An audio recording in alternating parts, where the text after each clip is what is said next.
Tudo bem, gente? Mais um vídeo. Quero lembrar a vocês que todas as obras que nós vamos estar falando nesse vídeo, assim como nos outros vídeos, nós temos uma parceria com a Amazon, e vou deixar um link caso você tenha interesse em comprá-las. Você clica nesse link agora. Precisa ser esse link, tá ok? Você clica nesse link, ele vai te direcionar para uma página da Amazon e você confirma a sua compra da obra que você quiser.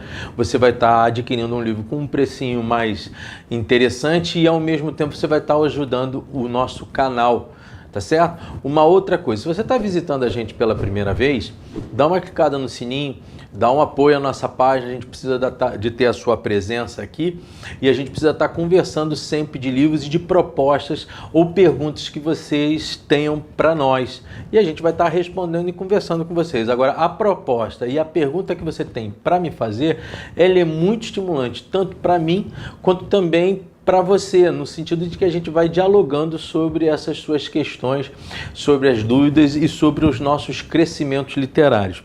Aproveitando isso, eu queria... O Ricardo Lino, ele me fez uma pergunta lá pela página do Virando as Páginas no Facebook. Ele me perguntou se as distopias são uma espécie de profecias para os dias de hoje e por que elas estão tão em moda nos dias de hoje, né? Primeira coisa que a gente tem que trabalhar o conceito da distopia, que para mim é um conceito espetacular. Distopia quer dizer, de forma estrita mesmo, ela quer dizer o não lugar. O Marc Augé, que é um sociólogo, ele trabalha essa ideia de não lugar de uma forma diferente do que a distopia quer nos significar.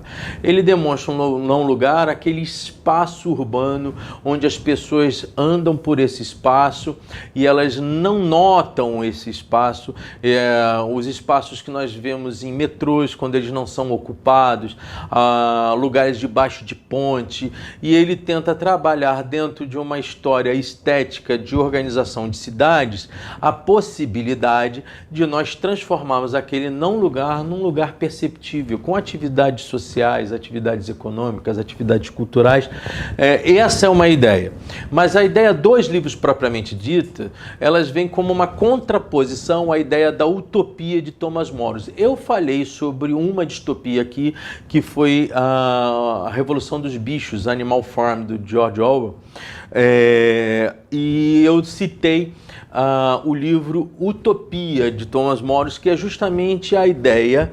A utopia é uma ideia legítima de um local perfeito, de justiça perfeita, de ordem perfeita, da qual nós podemos viver sobre uma sociedade justa, igualitária, e que não necessariamente existirão ricos ou pobres, e nós podemos então ter crescimento nessa relação toda. Eu vou estar falando sobre a utopia de Thomas More, do filósofo Thomas More, alguém a quem eu inclusive admiro bastante, numa próxima oportunidade.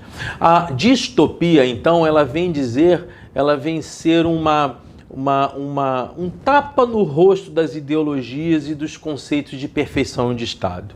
A distopia, ela vem desnudar as injustiças, sejam elas quais forem, de que tipo de Estado for, Estado à direita ou Estado à esquerda. Seja qual for o modelo de Estado, qual for a construção de governo, eles vêm, na verdade, mostrar uma crítica. E eu vou enumerar alguns pontos que definem algumas distopias. No cinema, você tem alguns filmes distópicos, né? Você tem Matrix, inclusive baseado na filosofia de Jean Baudrillard, você tem Blade Runner, você tem Maze Runner. Por acaso, agora você tem Onde Está a Segunda, um filmaço que também vai trabalhar o quê? Conceitos distópicos, conceitos de sociedades que, na verdade, nos vendem uma ilusão. Tem um livro, um HQ, inclusive, uma história em quadrinhos do O Juiz, e O Juiz também é uma história em quadrinho distópica. Em alguns momentos, o Batman é também uma distopia, quando mostram Gotham City, a Gotham City violenta, onde as questões sociais não vão à frente, onde há as diferenças sociais gritantes, onde o mal sempre acaba vencendo bem, onde a violência ela está em todos os campos da sociedade. Essa é uma forma distópica de tratar as sociedades. Bom, eu separei aqui algumas dicas de livros que você possa estar lendo. E eu fiz de uma forma cronológica e eu vou levantar cada um desses livros. Um deles é Admirável Mundo Novo, do Aldous Huxley. Esse livro é de 1932 e o personagem principal dele é o Bernard Marx. Depois eu vou falar um pouquinho sobre eles nos próximos vídeos. Um outro livro que para mim, inclusive, é o que mais me estimula, o que eu mais gostei de todos os livros distópicos que eu li, é esse aqui, de George Orwell, Na Revolução dos Bichos. Eu falei sobre esse livro no nosso canal, Virando as Páginas. Aqui, os personagens principais são justamente o fazendeiro e os animais dessa fazenda. Esse livro aqui, ele é de 1947. O livro A Revolução dos Bichos, de George Orwell. Em 1949, George Orwell escreveu um outro livro, 1984, um livro maior do que A Revolução dos Bichos, onde o personagem principal é o Winston Smith. E é aqui que surge o Big Brother. O Big Brother que você assistiu tanto na Globo, existe aqui um grande irmão e a gente vai conversar sobre esse livro mais à frente num outro vídeo. Eu queria estar mostrando aqui um elogio do C.S. Lewis em relação ao livro Revolução dos Bichos. Ele faz uma comparação das obras de George Orwell entre 1984 e Revolução dos Bichos, e eu acho extremamente interessante quando ele vai falar de George Orwell, ele demonstrando que 1984, para ele, apesar de ser um livro maior, não tem o conteúdo e a forma extraordinária da escrita de George Orwell, que foi direto numa questão bastante importante, numa descrição de fatos históricos da qual ele viveu, dentro das metáforas e dentro da fantasia que é a obra Animal Farm. Vale a pena também você procurar esse livro sobre história de C.S. Lewis. Ele não é um livro distópico. C.S. Lewis está falando sobre vários temas e em um capítulo ele fala sobre a obra de George Orwell. É um livro interessante para que você possa entender que tipo de obra George Orwell escreveu, né? Mais à frente você tem, em 1953, do Ray Bradbury, Fahrenheit 451. O termo Fahrenheit 451, ele se dá pelo nível de temperatura exata para que se queimassem livros. E aqui você tem, então, um dos personagens principais do Fahrenheit é o Guy Montag, na verdade um bombeiro, só que esse bombeiro não apaga fogo, ele incendeia livros, tá certo? E, por fim, você tem mais dois livros, a Ayn Rand, inclusive nós vamos estar falando da Ayn Rand. A Ayn Rand faz parte daquela questão minha sobre ler livros grandes. Eu já estou no 10º capítulo dessa obra. Esse livro aqui, ele contém os 3 tomos da obra de Ayn Rand. Ayn Rand, ela já começa jogo mostrando o seu personagem principal, que é John Galt. Tá? Esse livro foi de 1957 e o último desses livros que eu quero mostrar para você, para mim, dos livros mais angustiantes, que inclusive gerou um filme mais angustiante ainda, do Anthony Burgess, A Laranja Mecânica, do britânico Anthony Burgess, cujo personagem principal é Alex. O que então caracteriza, o que unifica ou aproxima essas obras? Eu levantei aqui 6 pontos que caracterizam a mim uma literatura como sendo uma literatura distópica, uma obra como sendo uma literatura distópica. A primeira é que você sempre verá estados e sociedades controladoras. Essa é uma das questões básicas dos livros que eu destaquei aqui para vocês. Todos eles têm estados e sociedades controladoras que serão questionados pelos autores desses livros.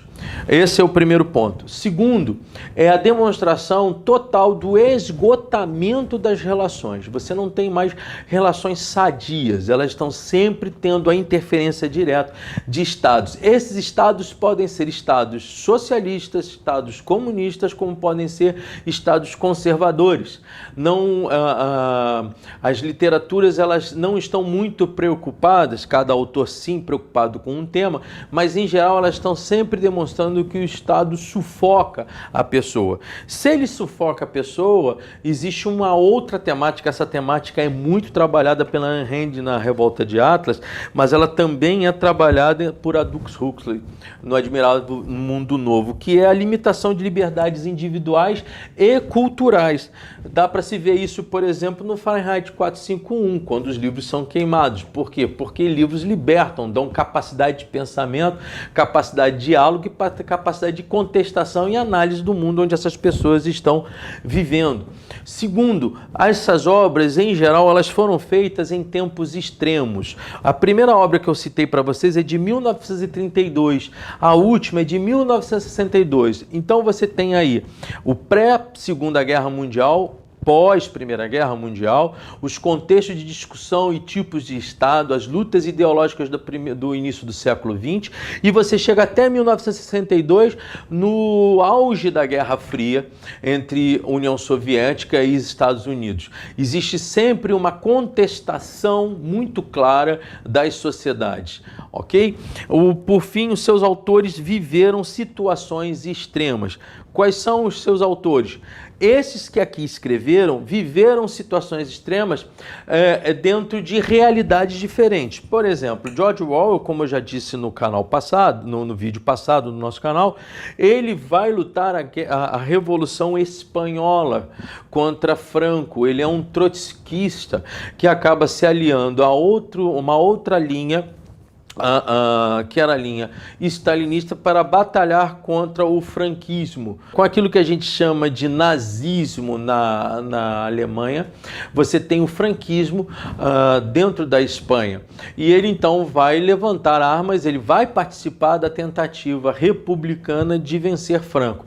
Só que ele percebe as angústias de guerra, mas também a traição stalinista às ideias trotskistas no campo de batalha. A partir daí ele tem um desbotamento, uma decepção com todo o aspecto ideológico marxista, todo o aspecto ideológico transformado na ideia leninista, stalinista, e ele acaba escrevendo um livro cujo seu final é interessantíssimo. Ele fala: as criaturas que de fora olhavam de um porco para um homem, de um homem para um porco, e de um porco para um homem outra vez, mas já era impossível distinguir quem era homem e quem era porco. Esse parágrafo final mostra a decepção dele em relação a todo o movimento socialista, que por fim se igualou justamente àquilo que eles tanto criticavam.